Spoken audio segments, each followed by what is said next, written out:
Hey everybody, it's Andy Cloudy Milder, your self-proclaimed metal mogul. I have made it to 1989 in my top 10 rock and metal covers series of the 1980s. Had a great response so far, so thank you for all of you that have watched and have tuned back in for all of the episodes. I know I've been throwing them out every couple of days, bombarding you, but I knew if I didn't do it on a some sort of regular cadence, I would probably forget halfway through. So, 1989 again, I think a fantastic year for rock and metal covers. And as this is the last in the series, I have afforded myself 5 honorary mentions. So let's jump in so we can keep this nice and short. I have always loved this cover. It is very, very tongue-in-cheek and it's very simple as well. See, Pump from Aerosmith. Another quite simple cover art, but I like it. Just pops to me. I like the band logo, Heart Attack. This is Human Hell. It's got nothing really to do with nuclear assault. It says featuring members of nuclear assault, but I don't think it actually does, other than in production. But it's a good US thrash album.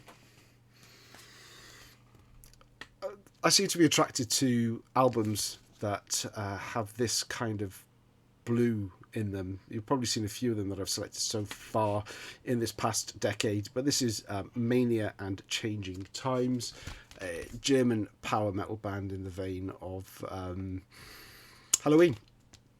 Good album. And 2 more honorary mentions. This is Believer. I like this one because it's just so damn creepy. I have no idea what it's really symbolizing, but this is Extraction from Mortality.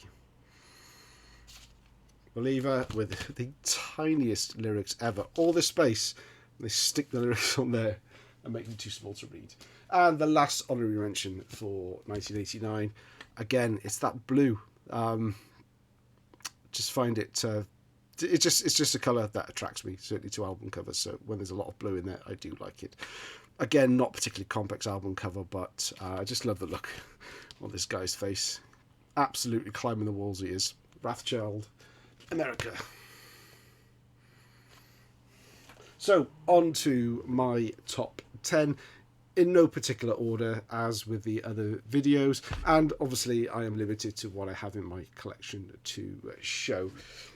Let me know in the comments at the end any I've missed, or even your top 10. Would be great to see. I've loved it when people have been putting their top 10s in there as well. It's actually made me think about a few albums that I should be getting in my collection. So, Annihilator, Alice in Hell. It's a little cheesy. It's a little cheeky, but it's also a little creepy as well, with the little demon doll in the corner casting an absolutely huge shadow. But yeah, again, always have this cover. Not the biggest Warrant fan, but Dirty, Rotten, Filthy, Stinking Rich. I just love that picture. Maybe because I've also got a bit of a fat head as well. But not a bad album. Not one of my favourites for sure. Accuser, Who Dominates Who. It's that blue again, isn't it? Again, it's quite striking. I'm not quite sure what the image... I mean, obviously, I'm trying to find out who dominates who, but no idea who they are and why they're trying to dominate each other. But great. Another one very pleasing on the eye. Tora Tora, Surprise Attack. I know I like this album, but I cannot for the life of me remember any songs looking at that list. It's not an album I knew in the back in the day, but it appeared on a lot of sort of best 80s rock and metal album lists on the internet, so I picked it up one time and I liked it, but I need to revisit it, and now I've pulled it out, I shall. Testament, Practice What You Preach. This is in the sort of iconic albums category, but I'm not choosing them just because they're iconic. I'm choosing them because I also really like them as well. There's something very appealing, this image, to me. I believe this was supposed to be used on somebody else's album, and I've mentioned that. I think every time I show this album, I think of that story. About this was originally supposed to appear on another band's album, and I can never for the life of me remember which bands swapped. So again, let me know in the comments, and one day I will retain that bit of information because it's a cool bit of information to have. Slammer, the work of idle hands. Not only do I really like that cover, and have no idea what that has to do with the work of idle hands, but I also love the matte finish on this album. Great UK thrash. Now this one I could probably show both sides. It is a split album between Lawnmower Death and Metal Duck.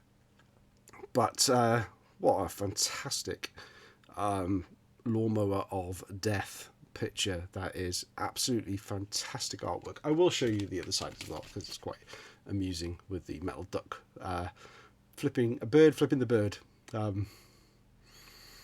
Sort of post-apocalyptic Silver Surfer duck, but this is the side of choice for my top 10 covers video.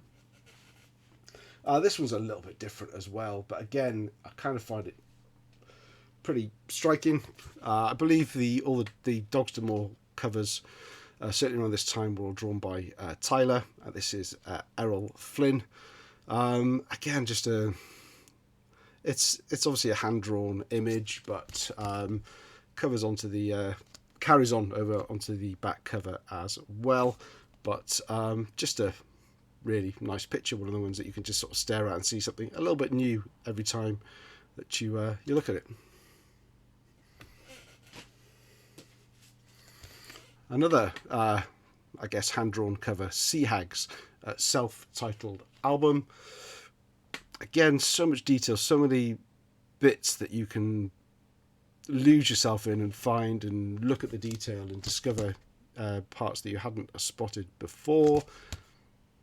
This is a pretty good album as well. I do like Sea Hags. That was a blind buy, and then I found out lots of people were showing it on the VC as well.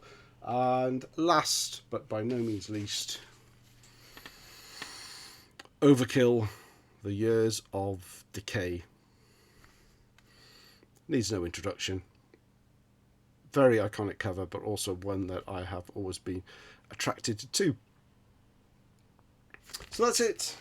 That's all 10 years of the 80s show, and that's including honorary mentions, well over 100 of my favourite covers from the 1980s. Hope you've enjoyed the series. Do let me know in the comments what you think of these and which ones that you think I should be adding to my collection. Thanks for watching. See you again in another video pretty soon.